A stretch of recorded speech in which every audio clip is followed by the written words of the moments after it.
Hello everyone, welcome back to A online solution. मैं हूं अशफाक। तो इस वीडियो में मैं आपको 2 नंबर वाला सवाल, 1 नंबर वाला सवाल और 5 नंबर वाला सवाल बताने वाला हूं। यानी कि ऑब्जेक्टिव सवाल भी रहेगा, लघु उत्तरीय, दीर्घ उत्तरीय और वैकल्पिक प्रश्न भी। बहुत ही इंपॉर्टेंट ये वीडियो आपके सामने होने वाली है। और इस वीडियो में मैंने साइंस से फिजिक्स, केमिस्ट्री, बायो तीनों का मिला के नोट किया है। तो क्वेश्चन बहुत ही इंपॉर्टेंट है। इस तरह से मैं वीडियो लाता रहूंगा। आप इन सभी क्वेश्चन को एक एक करके याद करने की कोशिश करेंगे, ठीक है ना। तो चलिए स्टार्ट करते हैं। इससे पहले अगर आप पहली बार चैनल पे विजिट कर रहे हो तो चैनल को सब्सक्राइब कर लीजिएगा और वीडियो को लाइक करके दोस्तों के पास शेयर भी कीजिएगा, ठीक है ना। तो मैं यहाँ पे अभी 10th का विज्ञान का सवाल बताने वाला हूँ। बहुत ही इंपॉर्टेंट है और इस तरीके से के सवाल जो है सिलेक्ट किया जाता है एग्जाम में आने के लिए, ठीक है ना। सबसे पहला सवाल हमारा यहाँ पे है कि OH जो देख रहे हैं, सिंगल बॉन्ड OH का क्रियाशील मूलक क्या है, ठीक है ना। क्रियाशील मूलक बता रहा है कि इसका क्रियाशील मूलक क्या है। तो क्रियाशील मूलक से एक सवाल कंफर्म बन जाता है। मैंने बहुत बार बताया आपको, OH है ना, इसका मतलब क्या है, एल्कोहल का है। किसका है? एल्कोहल का है। एक आता है कीटोन का क्रियाशील मूलक क्या आता है? CO आता है, CO। और एल्डिहाइड का CHO आता है ना। एल्डिहाइड का क्या आता है? CHO आता है। एक COOH आता है ना, कार्बोक्सिलिक अम्ल का आता है, ठीक है। तो ये तीनों चारों बहुत इंपॉर्टेंट, किसी से भी एक सवाल पूछा जा सकता है, ठीक है। ऑप्शन नंबर C यहाँ पे हो गया करेक्ट। चलिए आगे सवाल पढ़ते हैं। दूसरा बोलता है CuO और H2, कॉपर ऑक्साइड H2, ये मिला जो अभिक्रिया हुआ था Cu और H2O बना, ये किस प्रकार की अभिक्रिया है? यानी कि उपचयन है या अपचयन है या उदासीनीकरण या रेडॉक्स अभिक्रिया। तो यहाँ पे देखेंगे क्या, कॉपर ऑक्साइड से ऑक्सीजन हट गया, ऑक्सीजन का ह्रास हुआ। अब जिस अभिक्रिया में ऑक्सीजन का ह्रास होता है उसको क्या बोलते हैं? अपचयन बोलते हैं। क्या बोलते हैं? यानी कि यहाँ देखिए ऑक्सीजन का ह्रास हो रहा है यहाँ पे, तो ये क्या हो गया? अपचयन हो जाएगा। और ये हाइड्रोजन में जाके देखिए ऑक्सीजन जाके जुड़ रहा है। तो जिसमें ऑक्सीजन जुड़ता है, जिसमें ऑक्सीजन का योग होता है उसको उपचयन बोलते हैं। और जिससे ऑक्सीजन ह्रास होता है, जिससे ऑक्सीजन निकलता है, उसको अपचयन बोलते हैं। तो ऊपर में अपचयन हो रहा है, नीचे में उपचयन हो रहा। तो जब दोनों अभिक्रिया किसी रासायनिक समीकरण में होता है तो उसको क्या बोलते हैं? रेडॉक्स अभिक्रिया बोलते हैं, ठीक है ना। रेडॉक्स अभिक्रिया बोलते हैं। ओके, चलिए तीसरा सवाल देखिए यहाँ पे, ऊर्जा का SI मात्रक क्या है? मात्रक वाले एक सवाल कंफर्म आता है कि ऊर्जा का मात्रक क्या है, या तो विभव का मात्रक क्या है, ठीक है ना, या एम्पियर का मात्रक क्या है, या प्रतिरोध का मात्रक। इस सभी मात्रक आपको याद रखना है। तो यहाँ पे मैंने दिया ऊर्जा का SI मात्रक क्या होता है? कैलोरी, जूल या ताप, इनमें से कोई नहीं। तो ऊर्जा का SI मात्रक होता है जूल। क्या होता है? जूल हो जो है ऊर्जा का SI मात्रक है। आगे सवाल देखते हैं, ताप बढ़ने पर चालक का प्रतिरोध क्या होता है? कोई चालक पदार्थ है, अगर उसमें ताप बढ़ा देंगे, हीट बढ़ा देंगे, हीट, तो वो उसका प्रतिरोध क्या होगा? तो ताप बढ़ने पर चालक का प्रतिरोध, चालक बोलते हैं जिससे विद्युत धारा प्रवाहित हो जाता है, उसका प्रतिरोध क्या हो जाएगा? बढ़ जाएगा। ताप बढ़ने पर चालक का प्रतिरोध क्या होता है? बढ़ जाता है। और मैं आपको एक यहाँ पे होमवर्क देता हूँ, ठीक है ना। आपको इस होमवर्क को कमेंट करके नीचे लिखना है कि 1 जूल बराबर कितना कैलोरी होता है? कितना कैलोरी, ठीक है ना। 1 जूल बराबर कितना कैलोरी, ये आपका होमवर्क रहा। 1 जूल बराबर कितना कैलोरी होता है, आपको नीचे कमेंट करना। ये भी बहुत इंपॉर्टेंट सवाल बनता है। चलिए आगे बताना, ये कौन सा समीकरण संतुलित है? बहुत ही इंपॉर्टेंट सवाल आपके सामने लाया हूं। आपको संतुलित समीकरण देखना है। समीकरण संतुलित है या नहीं है, ये दाएं तरफ और बाएं तरफ का अणुओं की संख्या मिलाना। यानी कि देखिए दाएं तरफ पहले 1 नंबर देखते हैं। इधर देखिए बाएं तरफ कार्बन कितना पीस है? तो कार्बन का 6 अणु, देखिए 6 लिखा हुआ है, कार्बन के 6 अणु। इधर देखते हैं तो कार्बन के यहाँ पे 6 अणु। चलो कार्बन तो ठीक मैच कर रहा है, कार्बन 6 इधर भी है। अच्छा ऑक्सीजन कितना है यहाँ पे? तो ऑक्सीजन यहाँ पे देखते हैं, ऑक्सीजन यहाँ पे 2 लगा हुआ और 6, तो 6 दूना 12 और 1 13 हो गया। और यहाँ पे देखते हैं तो देखो 6 ऑक्सीजन यहाँ पे आ गया और 6 दूना 12 यहाँ पे, तो 12 6 18 हो गया ना। तो ये तो संतुलित नहीं है ना, ये तो असंतुलित है। चलिए आगे देखते हैं। यहाँ पे देखते हैं जी कार्बन तो अभी मैंने पढ़ाया था 6, लेकिन यहाँ पे कार्बन 1 ही है, तो ये भी क्या है? असंतुलित है। ओके, यहाँ पे देखते हैं कार्बन यहाँ पे, अच्छा ठीक है, यहाँ पे कार्बन 6, तो इसी तरह दिख रहा ना, ये दोनों सेम दिख रहा, तो यहाँ भी ये संतुलित नहीं होगा। अच्छा तो ऑप्शन हमारा डी सही होना चाहिए। देखते हैं जी, देखिए कार्बन कितना है? 6 है। अच्छा यहाँ देखते हैं कार्बन 6, ठीक है। ऑक्सीजन देखते हैं, देखिए ऑक्सीजन कितना है? 2 यहाँ पे 6, तो 6 दूना 12 गुना हो जाता है, 6 दूना 12। और यहाँ भी ऑक्सीजन 12 से मैंने यहाँ पे गुना किया, बना हुआ है, तो 12 12 24, यहाँ भी 24 होना चाहिए ऑक्सीजन। देखिए 6 ऑक्सीजन यहाँ पे है, ये जो 6 है इसके लिए भी है, तो 6 और 6 12, ये 6 जो है H के लिए भी है और O के लिए भी है, और यहाँ 6 दूना 12, तो 12 12 24 हो गया। हाइड्रोजन देखते हैं, हाइड्रोजन देखिए 12 दूना 24, यहाँ पे हाइड्रोजन देखते हैं 12 यहाँ पे, 6 दूना 12, देखिए 12 12 24। तो मतलब ये वाला क्या है, संतुलित समीकरण है। अब सवाल नंबर 6 देखते हैं जी, इनमें से किस दोष को बेलनाकार लेंस की सहायता से दूर किया था। बहुत ही इंपॉर्टेंट सवाल है। इस तरह से एक सवाल पूछा जाता है कि किस लेंस की सहायता से किस दोष को दूर किया जाता है, ठीक है ना। दूर दृष्टि दोष या निकट दृष्टि दोष या जरा दृष्टि दोष या अबिंदुकता। देखिए बेलनाकार लेंस किसमें इस्तेमाल करते हैं, अबिंदुकता में, अस्टिग्मेटिज्म जिसको बोलते हैं, ठीक है ना। और जरा दूर दृष्टि में बाईफोकल लेंस का इस्तेमाल करते हैं। क्या करते हैं, बाईफोकल लेंस का इस्तेमाल करते हैं। और दूर दृष्टि दोष में अवतल लेंस का इस्तेमाल करते हैं, ठीक है ना। दूर दृष्टि दोष में अवतल लेंस का इस्तेमाल करते हैं और निकट दृष्टि दोष के लिए उत्तल लेंस का इस्तेमाल करते हैं, ठीक है, उत्तल लेंस का, ठीक है ना। समझ आ रहा, सॉरी मैंने गलती बोल दिया। दूर दृष्टि दोष का मतलब हुआ जो दूर का दिख रहा और नजदीक का नहीं दिख रहा, तो इसके लिए जो है उत्तल लेंस का इस्तेमाल करेंगे और निकट के लिए अवतल लेंस का। निकट का मतलब होता है नजदीक का दिख रहा, दूर का नहीं दिख रहा, दूर को देखने के लिए अवतल लेंस का इस्तेमाल करेंगे, ठीक है ना। मैंने पहले गलती बोल दिया, ठीक है ना। चलिए अगला सवाल देखिए, 7वां सवाल देखिए क्या बोलता है बाबू, ईस्ट कवक जीवाणु में किस प्रकार का श्वसन होता है। बहुत इंपॉर्टेंट सवाल, मैंने किताब के बीच से किताब सवाल निकाला है कि ईस्ट कवक जीवाणु में किस प्रकार का श्वसन आपने पढ़ा, 2 प्रकार का श्वसन होता है, एक वायवीय श्वसन, एक अवायवीय श्वसन, ठीक है ना। तो अब देखते हैं कि ईस्ट कवक जीवाणु में किस प्रकार का श्वसन होता है, वायवीय या अवायवीय या दोनों। तो इसमें इस सब में जो है ना अवायवीय श्वसन होता है, ठीक है ना, याद रखिएगा। ईस्ट कवक जीवाणु में अवायवीय श्वसन होता है, क्लियर है, ऑप्शन नंबर बी। और मानव जो जीव जंतु है, मानव वायवीय श्वसन करता है, क्योंकि वायवीय श्वसन जो है ऑक्सीजन की उपस्थिति में करता है और अवायवीय श्वसन ऑक्सीजन की अनुपस्थिति में होता है। चलिए अब देखिए यहाँ पे 8वां सवाल, कौन नर जनन तंत्र नहीं है। तो आपने तो बहुत बार सवाल पढ़ा कि कौन मादा जनन तंत्र नहीं है, है ना। लेकिन अब यहाँ पे कौन नर जनन तंत्र नहीं, तो देखते हैं शुक्राशय, शुक्राणु से ही शुक्राशय बना, ठीक है ना। शुक्राणु जहां पे रहता है उसको शुक्राशय बोलते हैं। ये वीरेशन है, ये भी नर जनन है, ये भी नर जनन है, शिशन भी नर जनन अंग है। तो ये अंडाशय जो है वो मादा जनन तंत्र है। ऑप्शन नंबर क्या हो जाएगा इसका, डी बिल्कुल राइट हो जाएगा। 9 नंबर सवाल देखिए, तंत्रिका कोशिका में ताराकृत रचना को क्या कहते हैं।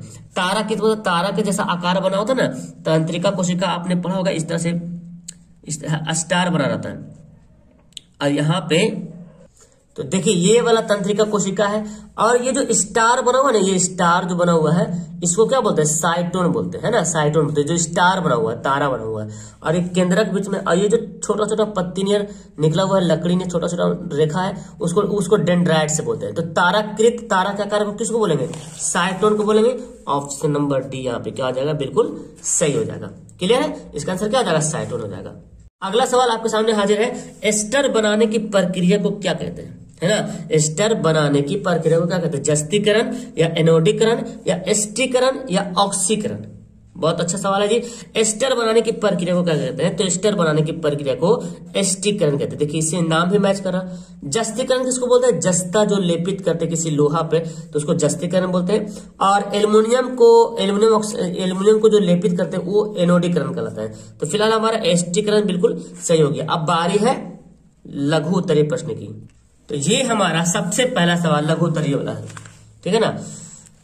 तो प्रकाश का प्रकीर्णन से आप क्या समझते हैं, दैट्स ए वेरी इंपॉर्टेंट सवाल पूछा भी जाता है, प्रकाश के प्रकीर्णन से आप क्या समझते हैं, ठीक है ना। मैं उम्मीद करूंगा कि आपको ये सभी सवाल याद होगा। अगर याद नहीं होगा तो नोट करेंगे कॉपी में, जिस तरह से मैंने लिख करके आपको पढ़ाया है आपको भी लिखना है, तब आपको जल्दी से याद हो पाएगा, ठीक है ना। सब्जेक्टिव क्वेश्चन याद करना तो लिखना पड़ेगा, एकदम ये मेरा फंडा है, ठीक है ना। प्रकाश का प्रकीर्णन क्या आपसे देखिए, जब प्रकाश किसी ऐसे माध्यम से गुजरता है जिसमें धूल तथा अन्य पदार्थों के अत्यंत सूक्ष्म कण होते हैं। प्रकीर्णन मतलब स्कैटरिंग, है ना। जब प्रकाश किसी ऐसे माध्यम से गुजरता है जिसमें धूल कण अन्य पदार्थों अत्यंत सूक्ष्म कण होते हैं, ठीक है ना, तो इसके द्वारा प्रकाश सभी दिशाओं में प्रसारित होता है। जो लाइट होता है, जो लाइट छिड़ता है वो ना, जो धूल कण होता है उसी के माध्यम से क्या होता है, फैलता है। प्रसारित होना मतलब फैलता है। इससे प्रकाश का प्रकीर्णन कहते हैं। प्रकीर्णन मतलब ये स्कैटरिंग हो जाना, प्रकाश का फैल जाना, है ना, यानी कि जो वायुमंडल में जो धूल कण मौजूद है उसी के माध्यम से प्रकाश जो है प्रसारित हो जाता है और हर दिशा में प्रसारित हो जाता है, उसी को बोलते हैं प्रकाश का प्रकीर्णन। सूर्य के प्रकाश के प्रकीर्णन के कारण ही आकाश का रंग नीला होता है। तो सूर्य का प्रकाश का प्रकीर्णन, अब जाहिर सी बात नीला रंग होता है, नीला कलर ज्यादा स्कैटरिंग होता है ना जी। सूर्य के प्रकाश के प्रकीर्णन के कारण ही, प्रकाश के प्रकीर्णन होने के कारण ही आकाश हमको नीला दिखाई पड़ता है। अब यहाँ पे लाइट में जो 6-7 कलर होता है, लाइट में प्रकाश में 7 कलर होता है, उन 7 कलर में नीला रंग ज्यादा स्कैटरिंग होता है, इसलिए हमको प्रकीर्णन ज्यादा दिखाई पड़ता है, आकाश नीला दिखाई पड़ता है। ठीक है ना, तो ये सवाल हमारा रहा फर्स्ट नंबर सवाल, बहुत अच्छा सवाल है जी। अगला सवाल देखते हैं, श्वसन के लिए ऑक्सीजन प्राप्त करने की दिशा में एक जलीय जीव की अपेक्षा स्थलीय जीव किस प्रकार लाभप्रद है। देखिए क्या बोला जा रहा है, श्वसन के लिए ऑक्सीजन प्राप्त करने की दिशा में, है ना, एक जलीय जीव की अपेक्षा स्थलीय जीव किस प्रकार लाभप्रद है। मतलब स्थलीय जीव है जो जलीय जीव से ज्यादा ऑक्सीजन प्राप्त करता है ना, क्यों, कैसे, मतलब कहने को जो स्थल पे रहता है, जो जमीन पे जीव जंतु रहता है, वो जो पानी में रहने वाला जीव है उससे अच्छी तरीके से ऑक्सीजन प्राप्त करता है, क्यों। चलिए यहाँ पे देखते हैं, जलीय जीव जल में विलय ऑक्सीजन का उपयोग करता है। जो जल में रहता है ना जीव, मछली, मेढक वगैरह, वो जल में जो ऑक्सीजन घुला हुआ है ना, विलय ऑक्सीजन, जल में विलय ऑक्सीजन मतलब जल में घुला हुआ ऑक्सीजन का उपयोग करते हैं, क्योंकि जल में विलय ऑक्सीजन की मात्रा वायु में ऑक्सीजन की मात्रा की तुलना में बहुत कम होता है ना। इसलिए क्योंकि जो वायु में जो ऑक्सीजन की मात्रा है ना, जल में बहुत कम मात्रा होती है, इसलिए जलीय जीवों की श्वसन दर स्थलीय जीवों की अपेक्षा द्रुत होती है, मतलब कम होती है। जो जलीय जीव है ना, जो जल में रहने वाला जीव है, इसी कारण जो है स्थलीय जीवों की अपेक्षा बहुत कम होता है श्वसन। स्थलीय जीव श्वसन के लिए वायुमंडल के ऑक्सीजन का उपयोग करते हैं। जो जमीन पर रहते हैं, जैसे मानव हो गया, जीव जंतु हो गया, वो श्वसन के लिए क्या करते हैं, वायुमंडल से ऑक्सीजन का उपयोग करते हैं। श्वसन के लिए ऑक्सीजन प्राप्त करने की दिशा में एक जलीय जीव की अपेक्षा स्थलीय जीव इस प्रकार लाभप्रद है। ठीक है, इसी कारण क्योंकि स्थलीय जीव जो है वायु से ऑक्सीजन प्राप्त करता है और अच्छी मात्रा में प्राप्त करता है, और वायुमंडल में ज्यादा ऑक्सीजन की मात्रा ही पाई जाती है जल की अपेक्षा। ठीक है ना, जल में जो ऑक्सीजन की मात्रा उससे ज्यादा पाया जाता है। अब देखते हैं ये सवाल, दैट्स वेरी, अच्छा ईंधन किसे कहते हैं, क्या है पहचान अच्छा ईंधन की। ठीक है ना, देखिए, जिसका उष्मीय मान उच्च हो, जिसमें उष्मीय मान को तो बहुत ही हीट हो, है ना, हीट पॉइंट बहुत ज्यादा हो, जो सस्ता और आसानी से उपलब्ध हो, सस्ता भी होना चाहिए। वाह वाह, क्या बात है, अच्छा ईंधन उसको बोलेंगे जिसका उष्मीय मान उच्च होगा और सस्ता भी होगा और आसानी से हमको मिल जाएगा, जिससे प्रज्वलन ताप की प्राप्ति हो, मतलब प्रज्वलन ताप की प्राप्ति हो, जलने में अल्प धुआं दे, मतलब थोड़ा थोड़ा धुआं दे, और अधिक उष्मा उत्पन्न करे और हीट ज्यादा उष्मा करे। यही तो है अच्छे ईंधन, इसे तो बोलेंगे। उष्मीय मान ज्यादा होगा, सस्ता होना चाहिए, आसानी होना चाहिए, आसानी से प्राप्त होना चाहिए, जिससे प्रज्वलन ताप की प्राप्ति हो, और जलने में अल्प धुआं दे और उष्मा अधिक उष्मा का उत्पन्न करना। ठीक है ना, ये है अच्छे ईंधन का प्रकार। अब मैं आपको एक सवाल बताने वाला हूं जो 5 नंबर वाला सवाल है। ये देखिए 5 नंबर वाला सवाल है जी। ठीक है ना, रक्त क्या है, इसके घटकों का वर्णन करें। बहुत इजी है, बहुत ही इजी है ये 5 नंबर वाला सवाल। आप बस आपको ऐसा लिखना है कॉपी में और इसको ऐसा स्टडी करना है लगे कि मैं किसी को पढ़ा रहा हूं, इससे आपको जल्दी से याद होगा। चलिए पहले जानते हैं रक्त क्या है, इसके घटक का वर्णन करना, मतलब एक्सप्लेन करना, डिस्क्राइब करना। ठीक है ना, देखिए रक्त एक तरल संयोजी उत्तक है। जब आप सब्जेक्टिव को याद करते हो ना तो ऑब्जेक्टिव ऑटोमेटिक याद हो जाता है। सवाल बनता है ना ऑब्जेक्टिव में कि रक्त कैसा उत्तक है, तो तरल संयोजी उत्तक है। ठीक है ना, जिसका रंग एक विशेष प्रकार की प्रोटीन हीमोग्लोबिन के कारण लाल होता है। तो सवाल यही बनता है कि रक्त का रंग लाल कैसे होता है, तो हीमोग्लोबिन के कारण होता है। और हीमोग्लोबिन क्या है, प्रोटीन है, दे देगा ऑप्शन में। हीमोग्लोबिन क्या है, प्रोटीन है, वसा है, कार्बोहाइड्रेट है। तो बच्चा कंफ्यूज है, भाई साहब हीमोग्लोबिन क्या है, तो हीमोग्लोबिन एक प्रोटीन है। ठीक है ना, या पोषक पदार्थ, या क्या करता है, पोषक पदार्थों, उत्सर्जित पदार्थों, उपपचयी उत्पादों, हार्मोन एवं गैसों को शरीर के एक भाग से दूसरे भाग तक पहुंचाने का कार्य करता है। कौन, रक्त करता है। रक्त का काम है कि जो पोषक पदार्थ जो हम लोग खाते हैं उसको, उत्सर्जित पदार्थ है वो, या उपपचयी उत्पादों, हार्मोनों एवं गैसों का जो एक भाग से शरीर के एक भाग से दूसरे भाग तक पहुंचाने का कार्य करता है। याद हो गया, बहुत इजी सवाल है, बहुत नॉर्मल सा सेंटेंस लिखा हुआ है। अब देखिए रक्त एक क्षारीय पदार्थ है, दैट इज वेरी इंपोर्टेंट। आपको बन सकता है सवाल कि रक्त कैसा है, अम्लीय होता है कि क्षारीय होता है। आपको पता है रक्त का पीएच मान भी 7.4 होता है, क्योंकि 7.4 क्षारीय होगा।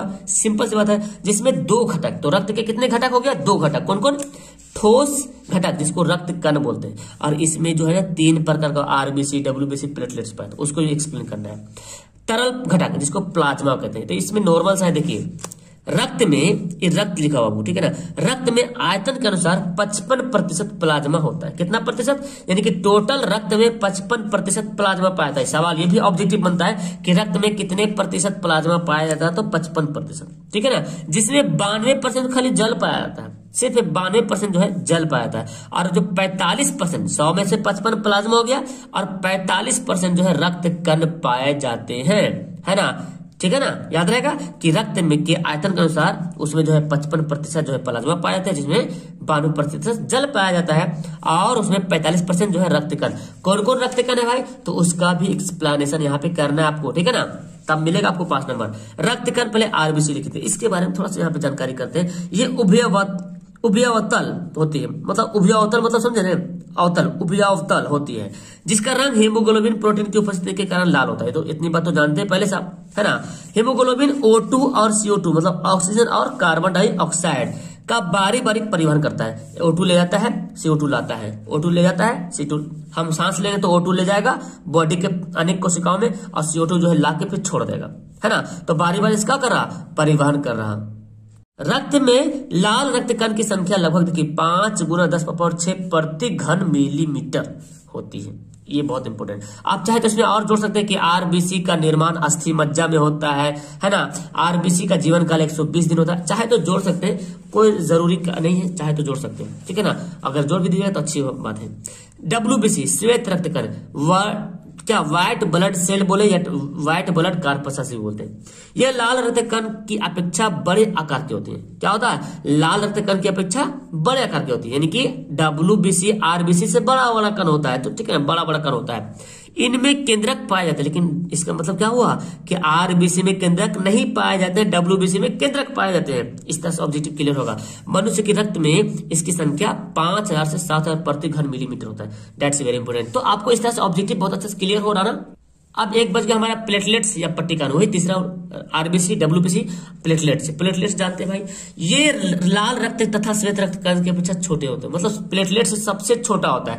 आरबीसी और डब्ल्यूबीसी दोनों से छोटा होता है ना। मानव के रक्त में इसकी संख्या लगभग 30 इकाई दाई सैकड़ा हजार 10,000 लाख 3 लाख मिलीमीटर घन मिलीमीटर प्रति घन मिलीमीटर। देखिए 3 लिखा हुआ है क्यूब, कहीं कहीं 5 लाख भी लिखता है, कहीं कहीं 4 लाख लिखता है, लगभग लिख दिया चलेगा, ठीक है ना।